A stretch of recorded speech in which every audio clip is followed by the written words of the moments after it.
Hello दोस्तों, है यानी मेरा जो इंटरव्यू हुआ था, आप लोगों को बता दूं मैं कि जो भी बच्चे या आप देख रहे हैं, ठीक है, जिनका केवीएस का एग्ज़ाम जो सेंट्रल गवर्नमेंट वाला है, परमानेंट वाला है जो जॉब, वो निकल चुका है, या कोई अगर वो आपका इंटरव्यू देने जा रहे हैं कॉन्ट्रैक्ट वाला, तो उसके लिए बहुत ही आप लोगों को मेरा एक्सपीरियंस है और मैं जो फेस किया हूँ, क्या क्या मैंने कठिनाई को फेस किया और कौन सी चीज़ें आप फेस करोगे वहाँ जाके, या आपको डर लग रहा होगा कि क्या क्या होने वाला है, मैं सभी इसमें मैं आपको बताऊँगा।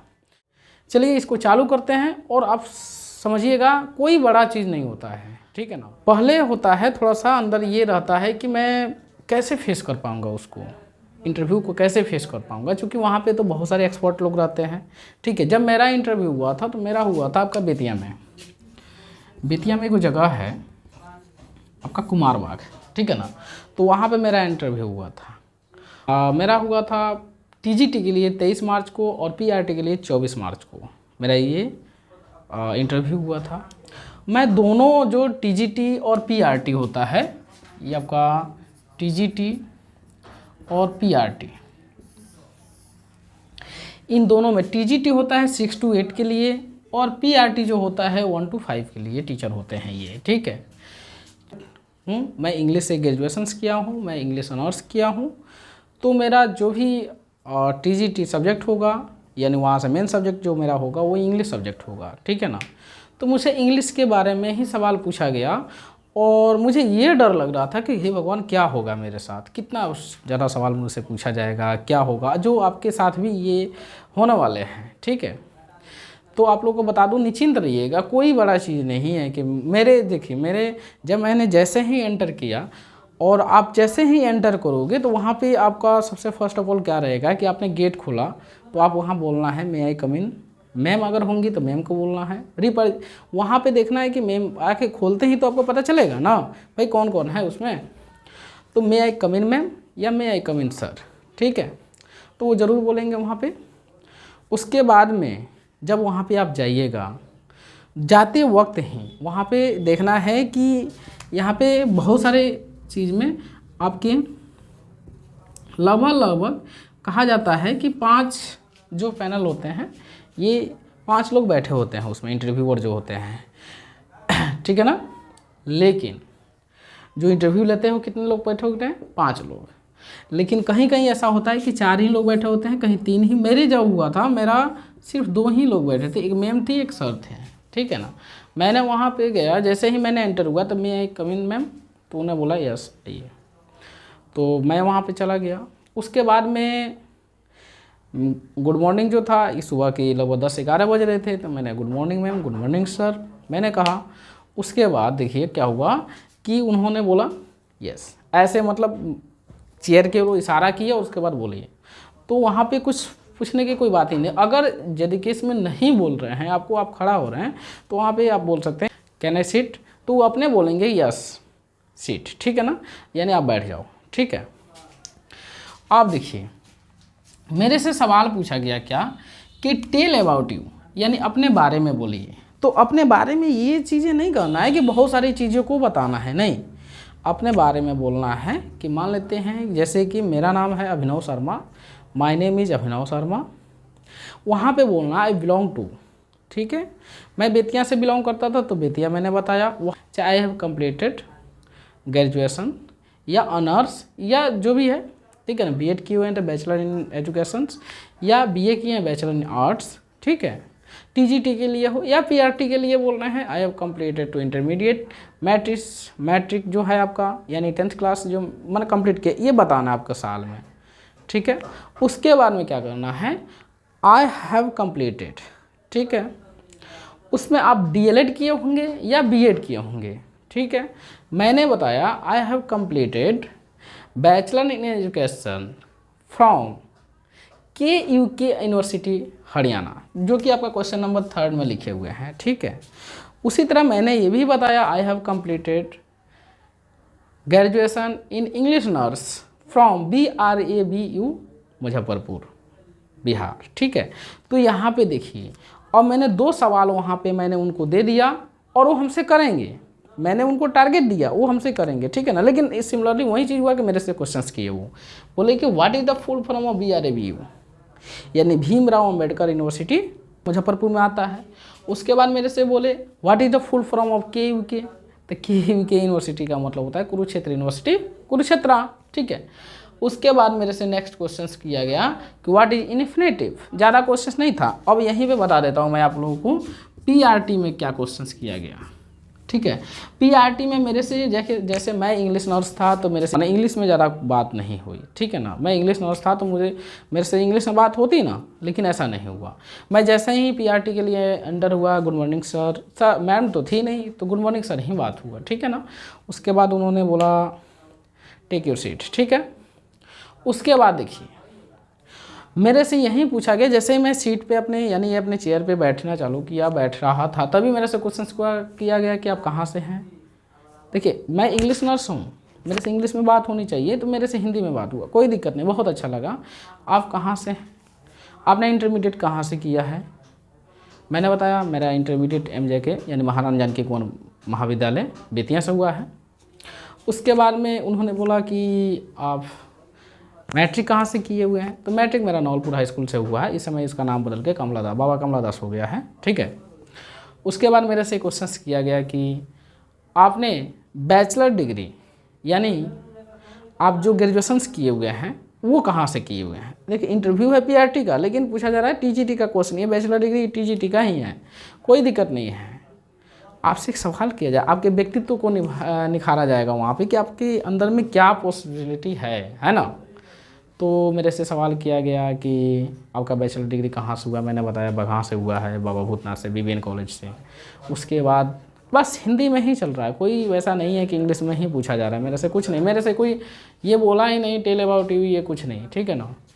उसके बाद मेरे से सवाल किया गया कि आपका जो बैचलर इन एजुकेशन हुआ है यानी BEd हुआ है वो कहाँ से हुआ है, ठीक है।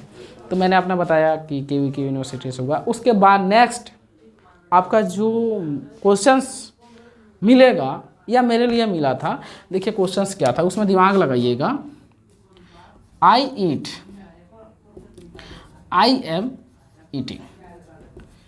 मैं यहाँ पे बता दूँ, इंटरव्यूअर जो होते हैं ना आपकी उस नॉलेज को निकालना चाहते हैं, उस नॉलेज को मतलब देखना चाहते हैं कि जहाँ पे आप सबसे अंदर गहराई में चले जाते हैं। देखिए यहाँ पे 3-4 सवाल हुआ, मैंने बताया। जैसे I eat, ये आपका टेंस का है यानी प्रेजेंट इंडेफिनिट टेंस का है, और यहाँ पे I am eating present continuous tense का है ना। बोले कि ठीक है मैं तो ये टेंस जानता हूँ, लेकिन और क्या है। उसके बाद मैंने बोला कि सर यहाँ पे I eat एक, जो कि मेरे से हिंदी में बात हुई थी तो मैंने भी हिंदी में ही सोचा कि मैं इसको बता दूं, क्योंकि सर तो मान नहीं रहे थे, वो बोल रहे थे कि नहीं इसके बाद क्या होगा नेक्स्ट वाला। तो मैंने बोला I eat मैं खाता हूं, और I am eating मैं खा रहा हूं, ठीक है। ये जो मैं खा रहा हूं ये मेरा काम चल रहा है यानी फर्सिंग में है, चल रहा है। I eat मैं खाता हूं, यानी सिंपल बात है कि मैं खाता हूं। अब यहाँ पे मेरे से गड़बड़ का हुई, मैंने क्या चीज़ उनको नहीं बताया, और शायद हो सकता है कि मेरे कुछ का मार्क्स कम मिले हो, या अभी तो पैनल आया नहीं है जिससे पता चल जाएगा कि हाँ किसमें कितना वो हुआ है। लेकिन आप लोगों को बता दूं मैं कि मुझे I eat जो बोलना चाहिए था वो हैबिचुअल्स, यानी आपका हैबिट है कि आप खाते हैं, और आप खा रहे हैं क्या मतलब I am eating का मतलब मैं खा रहा हूँ, इसका मतलब अभी अब पता नहीं इसके बाद खाऊं या ना खाऊं, लेकिन आपका हैबिट क्या हो गया। प्रेजेंट इंडेफिनिट टेंस क्या कहता है, हैबिट को दिखाता है, समझ रहे हैं ना। यहाँ मैंने इस चीज़ को नहीं बताया, लेकिन फिर भी मैंने यहाँ पे बताया ये मेन वर्ब है, जैसे I eat, ठीक है, और I am eating या हेल्पिंग वर्ब आ गया। तो उन्होंने बोले नहीं, अगर मैं लिखता हूँ, जैसे मैं लिखता हूँ और मैं लिख रहा हूँ, इसमें अंतर क्या है। थोड़ा सा मैं नर्वस अपने आप को महसूस किया, और मैंने लास्ट में जब नहीं आया, और शायद आपके साथ भी ऐसा हो सकता है, नहीं आए वैसे, तो आप लोग सॉरी बोल सकते हैं, ठीक है। उसके बाद मैंने सॉरी बोला, और उन्होंने बोला कि ठीक है प्लीज़ गो आउट, ठीक है। तो मैंने बाहर आ गया, बस मेरा इतना ही हुआ था PRT के लिए, और उसके बाद कुछ ऐसा नहीं हुआ। हाँ एक और चीज़ आपसे क्वेश्चंस मैंने भूल गया कि मेरे से क्वेश्चंस पूछा गया था कि आप किसी क्या बोलते हैं हम उसको, अथर को जानते हैं आप, लिटरेचर अथर जो होते हैं। तो मैंने बोला यस, विलियम शेक्सपियर को जानते हैं। तो उनका एक हैमलेट नाम का एक उनका एक कहानी है या बुक कहा जा सकता है उसको, तो मैंने उसको बताया, ठीक है। उसके बाद उनको क्वेश्चन था ओथेलो क्या होता है, ओथेलो किसका लिखा हुआ है, बस ऐसा ही, देखिए ये हिंदी में ही हो रहा है, तो मैंने उनको विलियम शेक्सपियर बताया, बस हो गया, ठीक है। अब देखिए इसके बाद क्वेश्चंस क्या होता है, व्हाट इज इन्फिनेटिव, इन्फिनेटिव क्या है, ये क्वेश्चंस मेरे से पूछा गया। तो मैं इनको पूरी भली भांति मैं जानता था और जान के गया था, मैंने इनको बताया, लेकिन उसमें फिर मुझे थोड़ा सा नर्वस महसूस हुआ और उसको सॉरी बोल दिया, ठीक है। ऐसा चीज़ नहीं है कि आप सॉरी बोलिएगा तो आपको दिक्कत होगा, नहीं, वो फिर उसी चीज़ को अगर हो सकता है कि अगर आपका माने पैनल अच्छा होंगे तो वो आपसे माने वैसे ही थोड़ा सा कुछ उसको ब्रेक करके देंगे ताकि आप वहाँ पे पहुँच पाए, वो देखेंगे आपको, ठीक है ना। उसके बारे में मेरे से पूछा do you know about any literature, ठीक है, क्या आप किसी साहित्य को जानते हैं। तो मैंने वहीं विलियम शेक्सपियर के साहित्य को मैंने बोला, मैंने जानता हूँ, बताया मैंने। उसके बाद बोला what is the difference between transitive verb in intransitive verb. देखिए ये मैम का क्वेश्चन था मेरे से कि ट्रांजिटिव इंट्रांजिटिव क्या होता है। तो ट्रांजिटिव वर्ब में क्या होता है ना, एक सर्टेन ऑब्जेक्ट होता है, क्या होते हैं, सर्टेन ऑब्जेक्ट होते हैं। जैसे कि मैंने बता दूँ यहाँ पे कि आई रीड बुक। अब देखिए ट्रांजिटिव वर्ब है यहाँ पे, यानी यहाँ पे सर्टेन ऑब्जेक्ट है, मैं पढ़ता हूँ तो क्या पढ़ता हूँ, कुछ तो ऑब्जेक्ट है कि नहीं है, यानी इसको बोलते हैं सकर्मक, इसको अकर्मक। सकर्मक का मतलब हिंदी में बता दूँ जिसके साथ कर्म हो, यानी ये कर्म ऑब्जेक्ट है, इसके साथ सर्टेन ऑब्जेक्ट नहीं है। जैसे आई रीड, ठीक है, मैं पढ़ता हूँ, है कुछ, गो यहाँ पे है कुछ, बिल्कुल भी नहीं है। तो इसका मतलब ये है कि यहाँ पे intransitive not a certain object, transitive intransitive हो जाएगा, सर्टेन ऑब्जेक्ट क्या हो जाएगा, जो ट्रांजिटिव वर्ब हो जाएगा, ठीक है। उसके बाद नेक्स्ट क्वेश्चंस मेरे से था कि what is name of English book of class 9th CBSE। अब देखिए ये क्लास 9th जो CBSE का है उसको क्या बोला इन्होंने कि उसका बुक का नाम बताइए है कि नहीं, आप तो सब कुछ जानते हैं। और देखिए मैं बता देता हूँ कि आपसे पूछेंगे आपके पास कुछ एनी हैव एनी एक्सपीरियंसेस, तो आपको एक्सपीरियंस बताना है वहाँ पे, नहीं बताइएगा तो ये बोलेंगे बिल्कुल फ्रेशर हैं, ठीक है ना।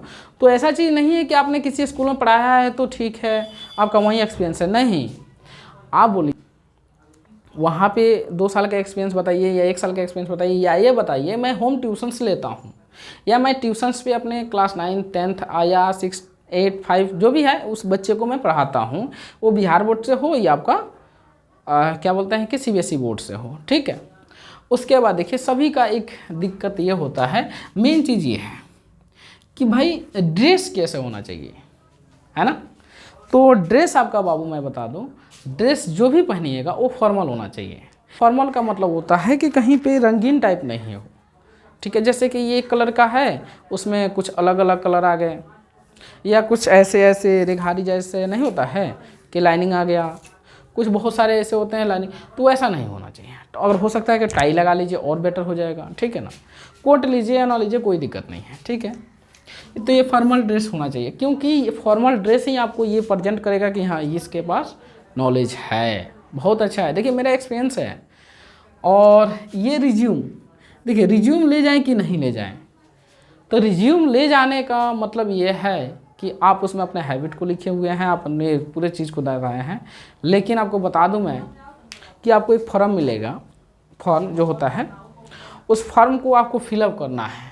तो रिज्यूम में आपका नाम वाम सब होता है, उसी तरह आपका फॉर्म में भी नाम वाम, आपका एकेडमिक कितना लिए हैं, आप कहाँ से लिए हैं, कितना परसेंटेज है आपका, वो सब रहेगा। सीटेट कब निकाले हैं, क्या किए हैं, सब कुछ रहेगा उसमें, कोई दिक्कत नहीं है, ठीक है। तो रिज्यूम यहाँ पे नहीं ले जाना है आपको। हाँ ओरिजिनल डॉक्यूमेंट्स होगा, डॉक्यूमेंट्स जो है ओरिजिनल भी ले जाना है, और ये जो आपका फ़ोटो कॉपी है ना ये इसको भी ले जाना है, ठीक है। क्योंकि ये सबसे पहले आपका वेरिफिकेशन, डॉक्यूमेंट वेरिफिकेशन होता है, जो कि बहुत ही आपका मेन वर्क है, अगर डॉक्यूमेंट्स में कहीं दिक्कत हो गया तो फिर वहाँ से आप लोग को निकाल देंगे वो लोग, ठीक है।